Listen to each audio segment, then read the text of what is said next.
தாங்கள் வகிக்கக்கூடிய பதவிக்கு ஏற்ப நாகரிகமாக பேச வேண்டும். நான் மீண்டும் சொல்கிறேன், இதை போன்ற 1000 அநாகரிக அவதூறு பானங்களை அவர்கள் ஏவினாலும் கூட நாகரிக அரசியலில் நடைபெற என்னுடைய வெற்றி தலைவர் மாண்புமிகு முதல்வர் சி. ஜோசப் விஜய் அவர்கள் சொல்லிக் கொடுத்திருக்கிறார். அதனால் கடைசி வரைக்கும் நாங்கள் நாகரிகமாகத்தான் பேசுவோம், நாகரிக அரசியலில் தான் பங்கெடுப்போம்.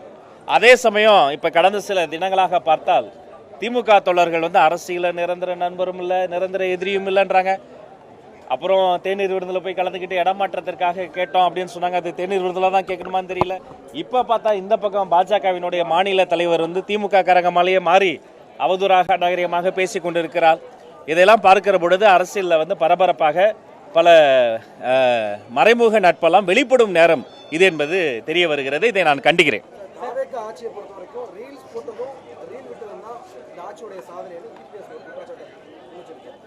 இதில் இந்த ரீல்ஸ் போடுறது எதையோ அவர் அண்ணன் மதிப்புக்குரிய எடப்பாடியார் அவர்கள் ஏதோ சிறுமைப்படுத்தி பேசுகிற மாதிரி இருக்குது. ரீல்ஸ் யார் போடுவது? மக்கள் போடுகிறார்கள். மாற்றம் வர வேண்டும் என ரீல்ஸ் போட்டது மக்கள், ஏற்றம் வர வேண்டும் என்று இவர்கள் சோசியல் மீடியாவில் எழுதியது மக்கள். ஒரு மன்னராட்சியை போல ஒரே குடும்பத்திடம் மகிழ்ச்சி இருக்கக்கூடாது, ஒவ்வொரு குடும்பம் மகிழ்ச்சியாக இருக்கும்னு நினைத்தது மக்கள். அதனால் நாம் சத்தம் இல்லாமல் சாதனைகள் செய்து கொண்டிருக்கிறார் எங்களுடைய முதல்வர். 717 டாஸ்மாக் கடைகளை மூடியதில் இருந்து இன்னைக்கு சுதந்திர போராட்ட தியாகிகளுக்கான அந்த ஊதியத்தை உயர்த்தி வழங்கியதில் இருந்து ஒவ்வொரு நாளும் ஒவ்வொரு மணி பொழுதும் பல்வேறு சாதனைகளை செய்து ஊழலை ஒழிப்போம் என்ற ஒரு நம்பிக்கையை மக்கள் மனதில் நாங்கள் அறுவடை செய்திருக்கிறோம். முதல் முறையாக தமிழ்நாட்டு வரலாற்றில் ஆமாப்பா ஊழலை ஒழிக்க முடியும் போல இருக்குன்னு ஒரு சாமானியனுக்கு ஒரு எண்ணம் வந்திருக்கு பாருங்க. இதுதான் உண்மையிலே மாபெரும் சாதனை. இது தொடரும். இன்றைய சுதந்திர தின பேச்சிலையும் மாண்புமிகு முதல்வர் அதை சுட்டி காட்டியிருக்கிறார். அவரை நான் வணங்குகிறேன், வரவேற்கிறேன்.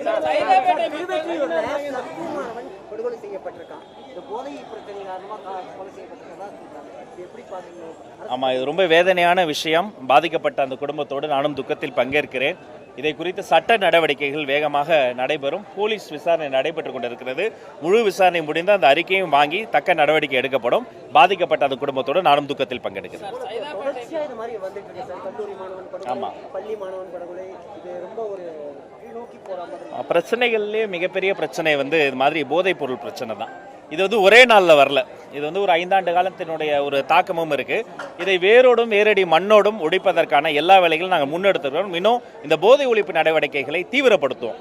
அப்புறம் இதில் பாதிக்கப்படுற அந்த மாணவர்கள் இருக்காங்க பாருங்க, அவங்கள நம்ம கேரக்டர் அசாசினேஷனோ விக்டிமைஸும் பண்ணக்கூடாது. அவங்க ஆக்சுவலி அவங்கள நம்ம எதிரிகளாக பார்க்கக்கூடாது. அவங்க இதில் ஒரு பாதிக்கப்பட்டவங்க. ஆக்சுவலி அவங்க தான் விக்டிம். அந்த குழந்தைகள் தான் விக்டிம். அதுலேருந்து அவங்கள மீட்டு கொண்டு வரணும். இதில் ஆசிரியர்கள், பெற்றோர்கள், அரசாங்கம்னு ஒரு கூட்டு நடவடிக்கையை நாங்கள் முன்னெடுக்க போகிறோம். இன்னும் இதை போன்ற விஷயங்களில் போதைப்பொருள் ஒழிப்பு நடவடிக்கை, ஆல்ரெடி இருக்கக்கூடிய நடவடிக்கை தீவிரப்படுத்த போகிறோம்.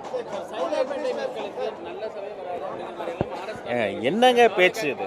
என்னங்க பேச்சு இது? ஏற்புடையதே இல்லைங்க. வாக்காளர்களுக்கு நல்ல சாவு வராதுன்னு யாராவது இப்படி சொல்ல முடியுமாங்க?